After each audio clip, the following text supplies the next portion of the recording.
এটা হচ্ছে মহাখালী টাঙ্গাল বাস স্ট্যান্ডে থেকে 200 গজ আগে। এটা হচ্ছে ঢাকা সিটি কর্পোরেশনের অঞ্চল। যে এখানে জিএনসিসি যে মার্কেটটা কোভিডের, এটার এই জায়গার সামনে আপনারা দেখেন। এখানে এটা হচ্ছে জনগণের জন্য, এটা হচ্ছে অনেক বড় বিএপি রোড। তো এই রোডটা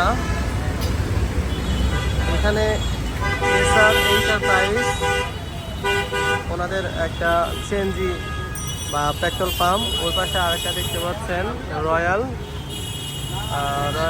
ফিলিং স্টেশন, আর এই পাশে সামনে আরও কয়েকটা আছে।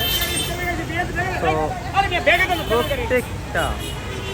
প্রত্যেকটা সিএনজি পাম্প রাস্তার ধারে, এমনকি এই সিএনজি পাম্পগুলোর পাম্পের ভিতরে যথেষ্ট জায়গা আছে এবং এই জায়গা কভার করে ওনারা হচ্ছে এটা এখানে কত বড় একটা তেলের, এমনকি রাতেও পুরো রাস্তাটা গাড়ি দখলে থাকে, পুরো রাস্তাটা দখলে থাকে। সে কারণে কি হয়, পুরো রাস্তাটাতেই জনদুর্ভোগের সৃষ্টি হয়।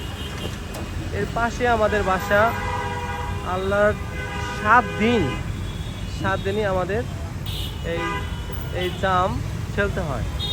অথচ এটা কিন্তু অনেক বড় একটা রাস্তা। এই রাস্তাটা যদি এইভাবে তেলের পাম্পের গাড়িগুলো যদি এখানে এইভাবে সারিবদ্ধভাবে না থাকে, তারা বিজনেস করতেছে বাট জনগণের রাস্তা ব্যবহার করে। এখন বৈষম্য বিরোধী আন্দোলন, এখন সবার জন্য সমান।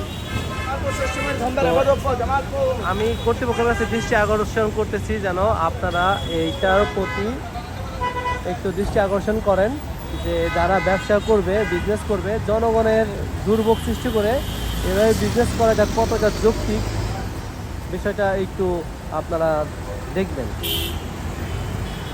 যারা সিএনজি পাম্প বা তেলের বা ফিলিং স্টেশন যেখানে যে বিজনেস করতেছে তারা করুক, তাদের সাথে আমার কোনো বৈধতা নাই, কিন্তু তারা তাদের জায়গার ভিতরে গিয়ে করুক। কিন্তু এইরকম জনসাধারণের জন্য যে রাস্তাটা, সেই রাস্তাটা এইভাবে দখল করে জনদুর্ভোগ সৃষ্টি করা, এটা আসলে কত রাইট আছে সেটা নিয়ে আমার একটু আমার কাছে প্রশ্ন আপনাদের প্রতি। আপনারা বিষয়টা দেখেন যে এটা আসলে মেনে নেওয়া যায় কিনা, বা এটার কোনো সলিউশন দরকার কিনা। রাস্তা যতই করুক, সেই রাস্তা যদি সুশাসন না থাকে, রাস্তা যদি নিরাপদ না হয়, তাহলে কিভাবে সম্ভব? তো ঠিক আছে, আজকে এ পর্যন্ত আপনাদেরকে আমি দেখালাম। তো আমরা অচিরেই এইটার একটা সুন্দর সমাধান পাবো, এই প্রত্যাশা আজকের মতোই আমরা এই ভিডিওটা শেষ করতেছি। আল্লাহ হাফেজ।